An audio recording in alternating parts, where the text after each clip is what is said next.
Il y a longtemps, le monde a été ravagé. Trop arrogant, trop gourmand, les anciens ont abusé des savoirs, source infinie de pouvoir altérant la réalité. Ils ont amené la catastrophe. Il n'a fallu qu'un instant pour anéantir l'ancien monde et effacer la vie de millions. Les survivants rédigèrent un pacte pour bannir ces terribles savoirs. Et une organisation fut fondée sur les ruines du cataclysme pour veiller sur les lois de ce pacte. La Myre et ses agents n'avaient qu'une seule mission: empêcher la catastrophe de se reproduire. Mais le temps a passé, le monde a oublié. La catastrophe est devenue une ancienne légende. La Myre, une relique d'antan. Les agents, des parias de la société. Cependant, dans l'ombre, un avenir funeste se prépare. La catastrophe perce le voile de la réalité par le biais des échos. Traumatisme matérialisé en un lieu, une créature ou même une personne. Il déforme la réalité et ainsi faisant, pave le chemin pour le retour de la catastrophe. Vous êtes un agent de la Myre. Vous êtes un chasseur d'échos sous serment. Vous êtes la frontière entre la réalité et les cauchemars. Vous devez enquêter, découvrir, traquer et décider face aux êtres dont le traumatisme est à l'origine des échos, si vous les sauverez ou si vous les tuerez. Le choix est entre vos mains. Bonne chasse, agent de la Myre. Bienvenue dans cette vidéo de présentation du jeu de rôle Myre. Cette création française de Little Doucha est en ce moment même dispo à la précommande sur Game on Tabletop du 24 janvier au 7 mars. Myre est un jeu de rôle dark fantasy, d'enquête et d'intrigue horrifique. Les joueurs sont mis dans la peau d'agents protégeant la réalité même. Là où ils vont, chaque choix modèlera leur péripéties et la mort sera toujours proche. Il n'y aura pas de victoire sans conséquence et ils devront mesurer s'ils peuvent en payer le prix. Qu'on soit clair, c'est un jeu de rôle mature et sombre. Ne vous attendez pas à gentiment pourfendre du dragon pour aller ensuite boire une bière dans une taverne. Non, ici vous serez traité comme un paria malgré la crainte que vous inspirez. Vos enquêtes iront vous plonger dans la crasse et la peur, qu'elles soient issues de la cour des nobles ou de la fange des campagnards. C'est un jeu à secret et vous devrez mériter les découvertes que vous allez faire dans votre aventure. Car le monde de Myre n'est pas ce qu'il semble être au premier coup d'œil. Et beaucoup de surprises vous attendent. Surtout, n'oubliez pas que vous serez régulièrement face à des dilemmes où aucun choix n'est le bon et apporte toujours son lot de conséquences.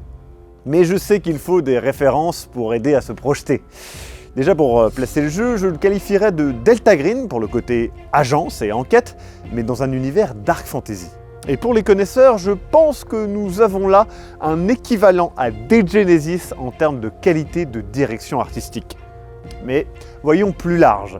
Imaginez une enquête à la Seven, dans un univers à la The Witcher. Niveau intrigue entre peuples, on se rapproche aussi de Game of Thrones, par exemple. Bon, je ne peux pas aller plus loin sans parler de la direction artistique. Le bouquin, son écran et tout ce qui les compose sont d'une beauté incroyable qui saura ravir tous les collectionneurs. 4 styles s'affrontent pour décrire le monde cruel et torturé de Myre. Des gravures en noir et blanc à la Gustave Doré, fourmillant de détails. Des illustrations rappelant les affiches d'Alphonse Mucha, avec leurs personnages fascinants dans une sorte de dark art nouveau. Des peintures qui font écho aux grands classiques du clair-obscur, sublimant le livre au fil des pages. Et enfin le style de l'écran et de la couverture, rempli de symboles et évoquant l'art religieux. Je le redis, mais c'est une création française et je suis super fier qu'un tel jeu arrive à exister chez nous. C'est incroyable qu'une si petite équipe arrive à un tel aboutissement visuel. Mais assez de compliments, parlons de l'univers. Le monde de Myre est divisé entre 7 peuples principaux. La majorité d'entre eux sont humains, mais très caractérisés. Que ce soit l'Empire Sistérin, où le destin de chacun est décidé à 7 ans, sous couvert d'être frappé d'amnésie. Ou leur rival, la République Vénéator, où l'on prône la liberté, mais où l'on porte des masques imprégnés de l'essence d'autres gens, modifiant la personnalité. Il existe aussi la Confédération du Réadarn, peuple de cavaliers contraints à vivre à l'ombre du soleil sous peine de brûler leur délicate peau albinos. Et c'est sans parler des elfes prédateurs et terrifiants, ou des nains, changeurs de forme et proches des insectes. Je ne ferai pas une liste complète, mais chaque peuple a son histoire et surtout son stigmate, une malédiction laissée par la catastrophe. Parfois une honte, parfois une fierté, dans tous les cas une épée de Damoclès qui menace le joueur. Car s'il n'y prête pas attention, la corruption l'emportera. Ce système de jeu est là comme la santé mentale ou la folie de certains autres jeux de rôle, mais avec une récompense à la clé. En s'exposant à la corruption volontairement, un personnage peut obtenir des avantages décisifs s'il survit pour en profiter.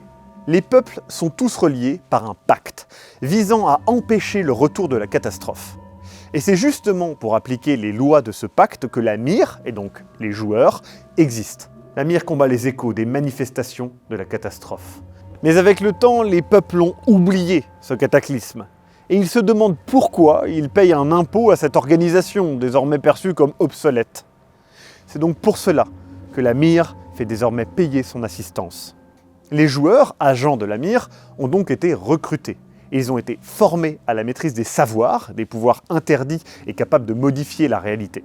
Leur formation se conclut par le serment, cérémonie sacrée qui immunise contre la corruption de la catastrophe, mais qui est souvent fatale. Ils devront respecter les 3 doctrines de la mire, la vérité, la paix et le savoir. Mais ces doctrines prennent un sens unique en fonction des visions, c'est-à-dire en fonction de la manière dont le personnage voit le pourquoi de la catastrophe. La monade considère que c'est la conséquence d'une guerre. L'aigle y voit une punition divine, tandis que le serpent pense que c'est là la répercussion d'une technologie non maîtrisée.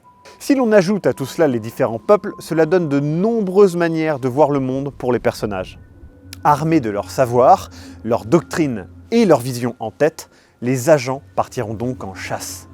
Ils rechercheront des échos en traquant les signes de la corruption. Une forêt transformée en immense manoir, des bêtes se mettant à chuchoter, ou carrément des cultes portant l'écho au nu. Et justement, qu'est-ce qu'un écho ? C'est la matérialisation physique d'un traumatisme. Et si les agents de la mire ne s'en occupent pas, c'est une porte grande ouverte pour le retour de la catastrophe. Un écho peut être un lieu, une créature, voire même une personne. Les personnages vont devoir comprendre ce qu'il s'est passé, trouver l'écho et son déclencheur. Enfin, ils devront choisir entre le purifier, le détruire ou l'absorber. Cette dernière possibilité n'est offerte qu'aux fous, agents esclaves de la mire, très instables et dangereux. Parlons un petit peu du système de jeu. Il repose sur le meilleur dé du monde, le dé 12. Soyons honnêtes, c'est celui qui roule le mieux, sans avoir trop de face. Vous lancez, si ça fait 7 ou plus, c'est un succès. Vous faites 12, c'est un succès critique, équivalent à 2 succès. Vous lancez autant de dés que vous avez de points dans un attribut. Les attributs sont répartis entre les voix et les compétences. Les voix sont des idéaux, suivis par le personnage. La voix de l'héritage est celle des savants ou des artisans, par exemple. Tandis que la voix du dogme sera celle des religieux ou des rebelles. Votre voix la plus faible sera votre trauma, quelque chose que vous cherchez à éviter ou dissimuler. Tandis que la voix la plus forte sera votre mensonge, un élément de votre personnalité que vous souhaitez mettre en avant pour cacher votre trauma. Les compétences sont plus terre-à-terre, comme intimidation ou survie. Par exemple, la voix du secret comprend les compétences instinct, survie, réseau clandestin, pratique occulte et mythe de la catastrophe. Donc, si vous avez 2 en survie et 1 dans la voie du secret, vous lancerez 3 dés. Et avec ces dés, vous devrez faire autant ou plus de réussite que la difficulté fixée par le maître du jeu. C'est un système de jeu similaire à l'excellent Year Zero Engine qu'on le retrouve notamment dans Tales from the Loop ou Alien RPG. Il est intéressant de noter que si le système de jeu est simple et accessible, il y a tous les éléments pour le rendre plus touffu, avec un système de combat assez poussé, mais aussi un système d'intrigue pour des dialogues tendus où la rhétorique et la volonté remplacent l'épée et le bouclier. Un des éléments très intéressants du jeu sont les savoirs. Ce sont des pouvoirs qui utilisent l'énergie de la catastrophe pour modifier la réalité. Ils sont variés et très puissants. Certains sont passifs et ajoutent un bonus, d'autres sont des rites demandant pas mal de temps. Mais les plus puissants et les plus exigeants sont les savoirs errants. Attention cependant, ils peuvent échouer et avoir des conséquences terribles. Il sera essentiel pour les personnages d'utiliser leur savoir à bon escient. Trop peu, ils seront faibles. Trop souvent, ils seront à la merci des contre-coups et de la catastrophe. Avant de conclure, parlons de ce qu'il y a dans le bouquin. Car c'est un livre zéro. C'est-à-dire qu'il vous donne tout pour commencer à découvrir le monde de Myr. Mais qu'on soit clair, on est loin du petit kit d'initiation avec un feuillet de 50 pages.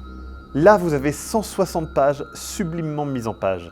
Un tiers dédié à l'univers et le lore du jeu. La moitié est dédiée au scénario cache-cache, qui est touffu, et aux 6 personnages pré-tirés qui permettent de la variété. Ce qui laisse donc 25 pages pour le système. Cela vous donnera tout ce qu'il faut pour plonger dans cet univers sombre et mystérieux. Et ce très bel ouvrage viendra embellir votre bibliothèque. Sans compter l'écran de jeu qui fera un sacré effet sur la table. Il est malheureusement temps de finir cette vidéo. Je vous rappelle que le jeu est disponible à la précommande sur Game on Tabletop. C'est l'occasion de soutenir une équipe française indépendante. Et vu la qualité, à 45 €, c'est rien. Je remercie l'équipe de Little Dusha de permettre à cette vidéo d'exister. Ce fut un plaisir de découvrir ce JDR et de vous partager son univers. Et je précise qu'il y a un palier qui nous permettra de faire un actual play en live, ce qui vous donnera un bon aperçu du jeu. Alors, allez soutenir Myr. En attendant, n'hésitez pas à aller découvrir Sombre Machination si vous voulez voir le niveau de nos actual plays. A très bientôt pour d'autres contenus JDR et bonne chasse.